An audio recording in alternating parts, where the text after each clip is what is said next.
Okay, good evening, नमस्कार दोस्तों।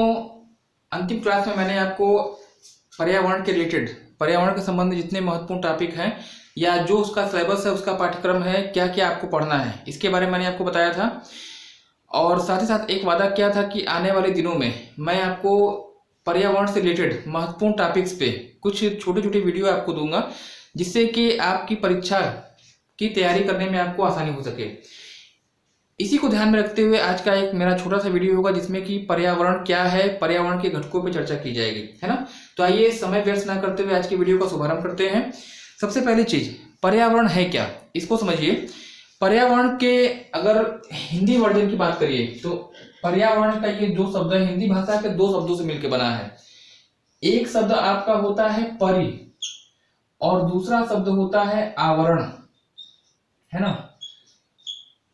हिंदी भाषा के दो शब्दों से इसका मेल हुआ है। एक शब्द है परि और दूसरा शब्द है आवरण। और हिंदी भाषा में परि का अर्थ होता है चारों ओर और आवरण का मतलब होता है घेरा, है ना। इस परि का जो आशय है वह चारों तरफ से है, चारों ओर, और इस आवरण का मतलब होता है घेरा। तो आप ये कह सकते हैं, एक लाइन में अगर परिभाषा इसकी जानना चाहें या कैसे इसको परिभाषित किया जाएगा, तो आप कह सकते हैं कि किसी जीव को चारों ओर से घेरा हुआ आवरण ही क्या कहलाता है, पर्यावरण कहलाता है। किसी जीवधारी को चारों ओर से घेरा हुआ आवरण ही आपका क्या कहलाता है, पर्यावरण कहलाता है। अगर इसके आंग्ल वर्जन की बात करिए, पर्यावरण को अंग्रेजी भाषा में आप कहते हैं इन्वायरमेंट, है ना, इन्वायरमेंट, ये जो है इसका आंग्ल वर्जन है। और यह इन्वायरमेंट शब्द जो है दो भाषा से मिलकर बना है, दो शब्द से मिलकर बना है फ्रेंच भाषा के। एक होता है इन्वायरर और दूसरा होता है मेंट, ठीक है। फ्रांसीसी भाषा के दो शब्दों से इस इन्वायरमेंट का निर्माण हुआ है। और इन्वायरर का मतलब होता है यहां पे आवरण या घेरा कर लीजिए, और मेट का आशय होता है चारों ओर।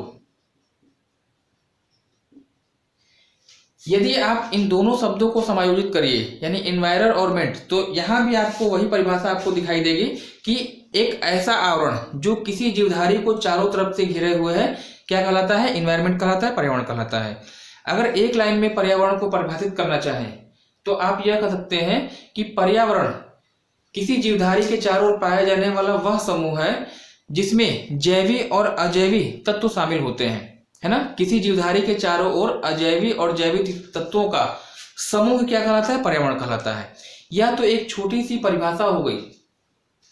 अगर आपसे कोई पूछे पर्यावरण क्या है तो आप इसको बता देंगे, सेटिस्फाई हो जाएगा, है ना। तो कहने का मतलब ये है कि ये तो रही बात इसकी परिभाषा की। अब आते हैं इसके घटकों की चर्चा कर ली जाए। पर्यावरण के घटक की अगर बात करिएगा तो पर्यावरण के निम्नलिखित दो घटक हो सकते हैं। थोड़ा बहुत जानकारी कल मैंने आपको शायद दी थी यहाँ पे, है ना। पर्यावरण के दो घटक हो सकते हैं। एक तो आपका होगा नेचुरल, प्राकृतिक घटक, और दूसरा होगा मानव निर्मित घटक, ठीक है। प्राकृतिक घटक और मानव निर्मित घटक। प्राकृतिक घटक में दो चीजें होंगी। प्राकृतिक घटकों को भी आपने क्या किया है, दो भागों में डिवाइड किया है। पहली चीज समझिए, प्राकृतिक घटक क्या है। प्राकृतिक घटक मतलब ऐसे तत्व जिनका निर्माण स्वयं प्रकृति ने किया है। ऐसे तत्व जिनका निर्माण स्वयं प्रकृति के द्वारा किया गया, उसमें कोई मानवीय हस्तक्षेप नहीं है, इनको आप प्राकृतिक घटक की श्रेणी में रखते हैं। इसके दो पार्ट होते हैं। एक तो आपका होगा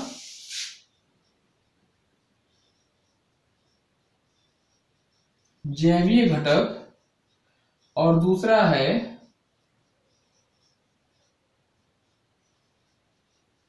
अजैविक घटक, है ना।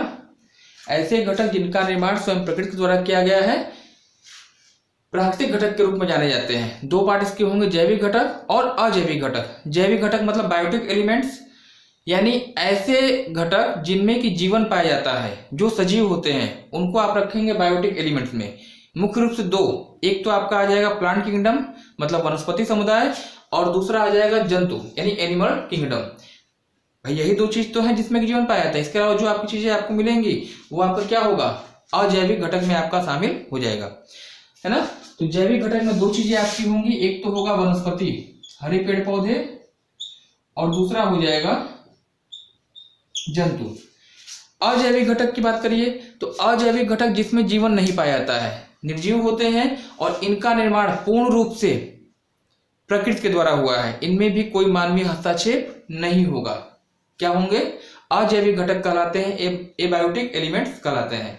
इसमें क्या हो जाएगा आपका, जैसे पर्वत हो गया, पर्वत, पठार, नदियां, झीलें, जितने भी भौगोलिक स्थलाकृतियां हैं वह इस एबायोटिक कंपोनेंट्स में आपकी हो जाएंगी, आ जाएंगे। ठीक है, तो उम्मीद है कि ये चीज क्या मैं आपको बताना चाह रहा हूं, ये वर्गीकरण आप समझ लिए होंगे।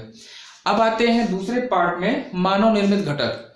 मानव निर्मित घटक ऐसे घटक जिनका निर्माण मानवों के द्वारा किया गया है, जिनके निर्माण में मानव का सहयोग होता है, मानव का योगदान होता है। यह घटक भी आपके क्या होंगे, निर्जीव होंगे, लेकिन इनका निर्माण किसने किया है, प्रकृति ने नहीं किया है बल्कि मानव ने किया है। अजैविक घटक भी निर्जीव होते हैं। जैविक घटक आपके क्या होंगे, सजीव होंगे, है ना। जैविक घटक आपके सजीव हैं और अजैविक घटक आपके निर्जीव हैं। और सेम मानव निर्मित घटक भी क्या होंगे, निर्जीव होंगे, इसमें भी जीवन का कोई भी तारतम्य नहीं होगा। लेकिन अंतर दोनों में क्या होता है, फिर जो अजैविक घटक है इनका निर्माण प्रकृति द्वारा किया गया है और जो ये निर्जीव घटक है, मानव निर्मित घटक है, इनका निर्माण किसने किया है, मानव ने किया है। और इसमें आपका कौन कौन चीजें आ जाएंगी, जैसे आपका हो गया धर्म, संस्कृति, है ना, मेला, महोत्सव, ये सभी चीजें आपकी मानव निर्मित घटक में आपकी आ जाएंगी। ठीक है, तो ये छोटा सा एक वर्गीकरण था कंपोनेंट्स का, यानी पर्यावरण के घटक का। इसका एक छोटा सा स्क्रीनशॉट लीजिएगा, फिर आपसे आगे मिलते हैं ना।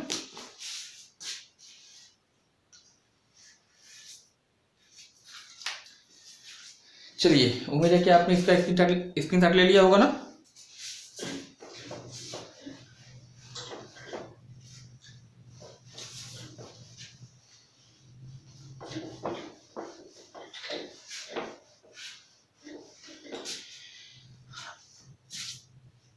आज की इस वीडियो में चर्चा होगी आपकी जैविक घटक की। जैविक घटक में भी अगर देखा जाए, हमने बताया कि जैविक घटक है आपका, यानी प्राकृतिक घटक में पहला पार्ट जो आपका आता है जैविक घटक, और जैविक घटक को भी सुविधा की दृष्टि से 3 भागों में डिवाइड किया गया है।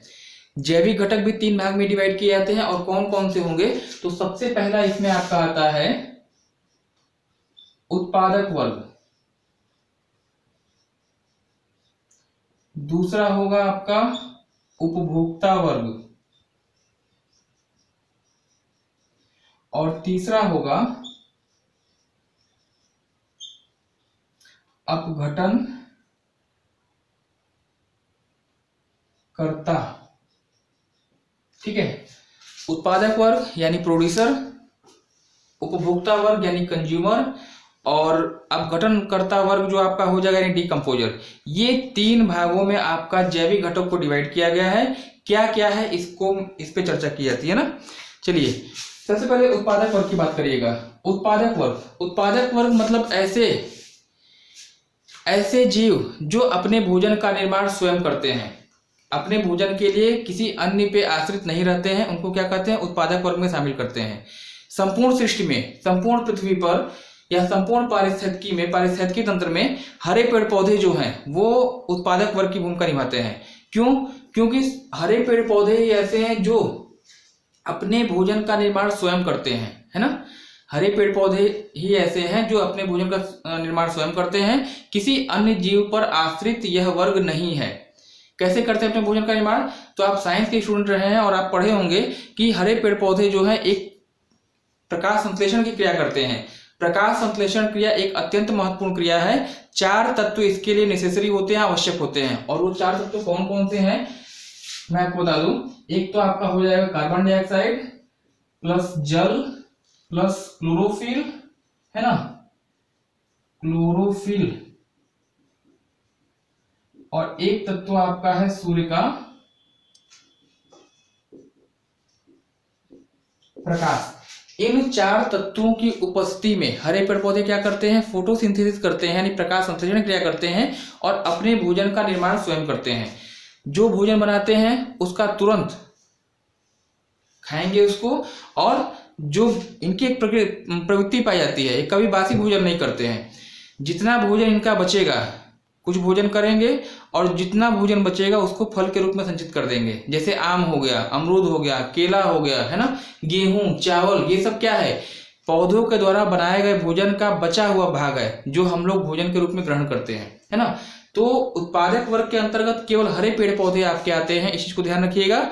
और यह किस प्रक्रिया के माध्यम से अपना भोजन का निर्माण करते हैं, तो फोटोसिंथेसिस यानी प्रकाश संश्लेषण की प्रक्रिया के द्वारा यह अपने भोजन का निर्माण करते हैं। ताजे भोजन को ग्रहण करते हैं और बासी भोजन को ये फलों के रूप में संचित कर लेते हैं और उसी फल को खाकर जो है अन्य जीवधारी जो अपना जीवन यापन करते हैं, है ना। प्रकाश संश्लेषण के लिए चार चीजें आवश्यक होंगी, इस चारों का नाम ध्यान रखिएगा, है ना।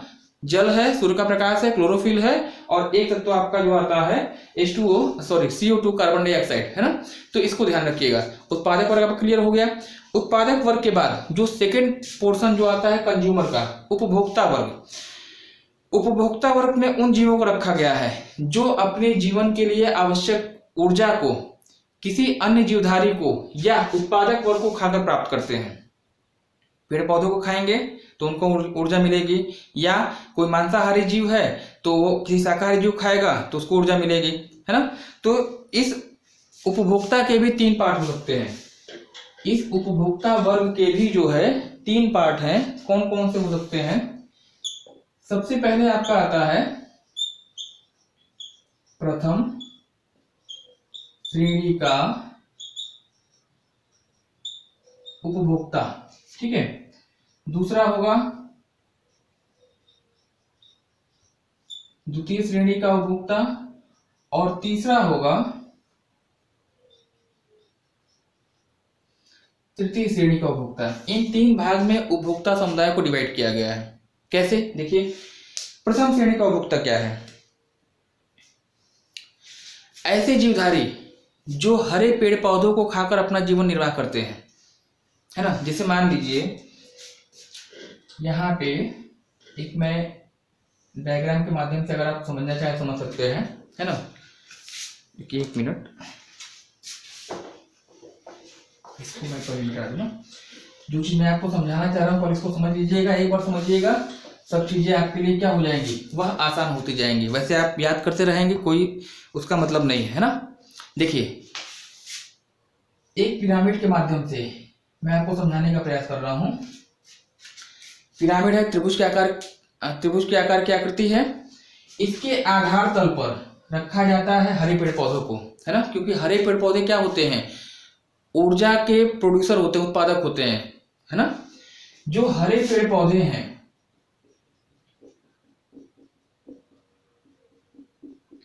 प्रकाश संश्लेषण की क्रिया के द्वारा अपने भोजन का निर्माण करते हैं। भोजन ग्रहण करेंगे, बासी भोजन को क्या करेंगे, फल के रूप में संचित करेंगे, है ना। इस वर्ग को आप क्या कहेंगे? उत्पादक वर्ग। मान लीजिए कोई जीव है, वह हरे पेड़ पौधों को खा लिया। जैसे मान लीजिए खेतों में क्या रहते हैं, टिड्डा है ना, पेड़ पौधों खाएगा, अपना जीवन चलाएगा इनको खाकर। तो जो टिड्डा है ये आपका, ये तो उत्पादक वर्ग हो गया।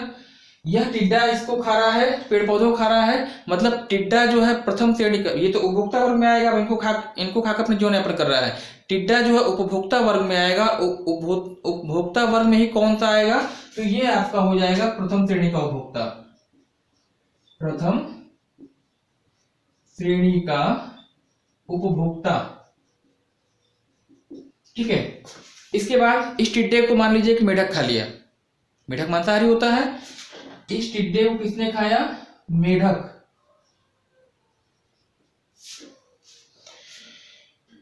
मेढक टिड्डे को खाएगा तभी इसका जीवन रहेगा। भाई मेढक ऐसा नहीं है कि हरे पेड़ पौधों खा ले, है ना। तो ये जो वर्ग आपका हो जाएगा, इसे क्या कहेंगे? द्वितीय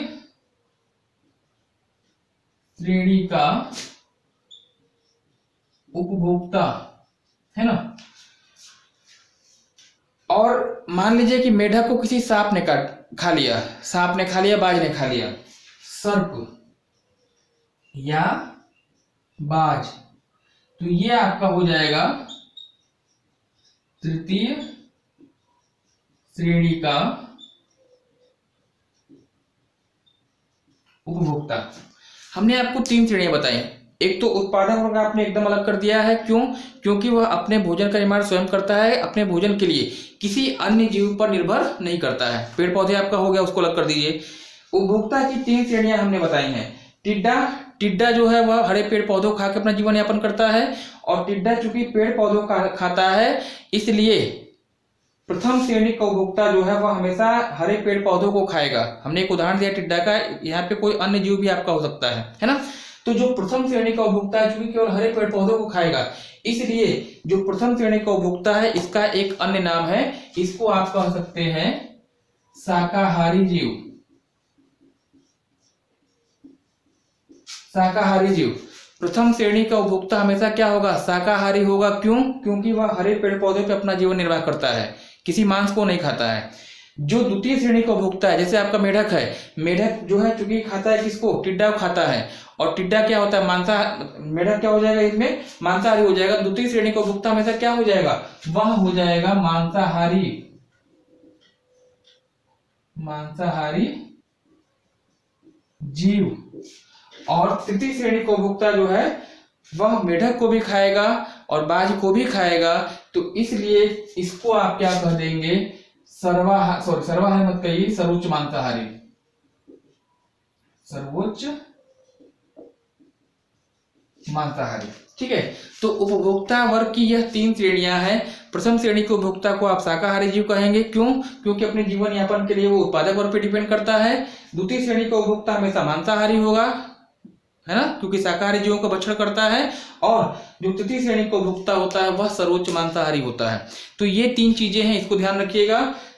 उत्पादक वर्ग एकदम अलग हो गया, उपभोक्ता वर्ग आपका क्या होगा? वो एकदम सेपरेट आपका हो गया, है ना। शाकाहारी जीव, मांसाहारी जीव और सर्वोच्च मांसाहारी जीव। जो तीसरी श्रेणी इसकी आएगी, अपघटन कर्ता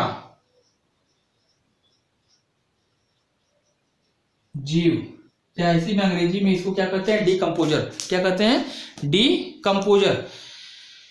अब ये बताइए, मान लीजिए कोई वनस्पति है, या टिड्डा है, या मेढक है, सर्प या बाज है, भाई जिंदगी भर तो इनका जीवन रहेगा नहीं, कभी ना कभी एक्सपायर तो होंगे।